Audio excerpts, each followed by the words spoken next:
Thanks, Ren.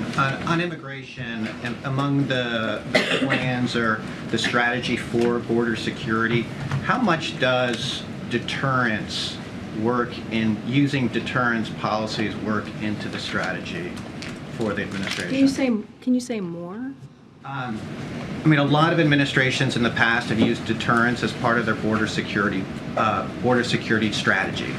How much is deterrence in sending a message and in using policies that would deter migration going to be part of the administration's policy moving forward from Title 4 after Title 42? I mean, if you look at what the president has put forward in the past, the past several months, since the beginning of this year, when he expanded the parolee program, right? That was a way to give an opportunity to folks who are seeking asylum to find a way to get to apply or to come to the U.S. in a legal way, right? When you think about what we were able to do, how we expanded that parolee program for Nicaragua and Cubans and Venezuelans and also Haitians, it was a way to provide an opportunity to do that, right? So then.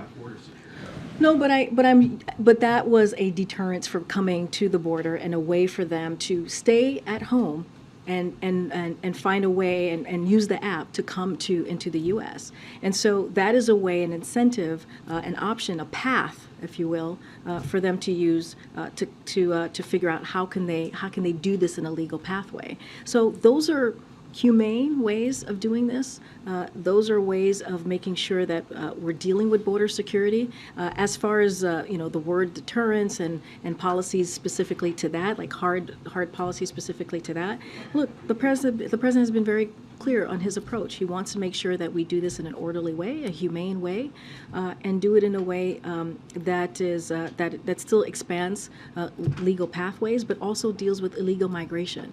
Don't have anything more specifics on that, on the deterrence language that you're asking me about. But what we're going to do is put forth policies and use the tools to do just that, to build that system, that border system that was, by the way, decimated by the last administration. So, in terms of that, of the system being decimated, now you've had 2 years to rebuild the system. You've been working on the eventual end of Title 42 since the beginning of the administration, working with groups on a plan.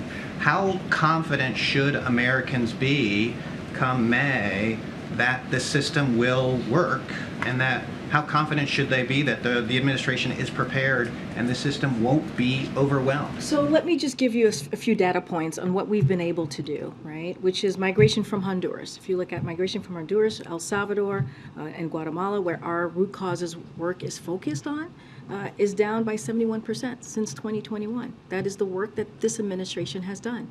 I just talked about migration from Venezuela, Nicaragua, Cuba, and Haiti. That is down by more than 95% since we expanded the parole program. That was just parolee program, which was just a month or two ago. And that was, again, the president's using the tools that he has in front of him to deal with a real issue.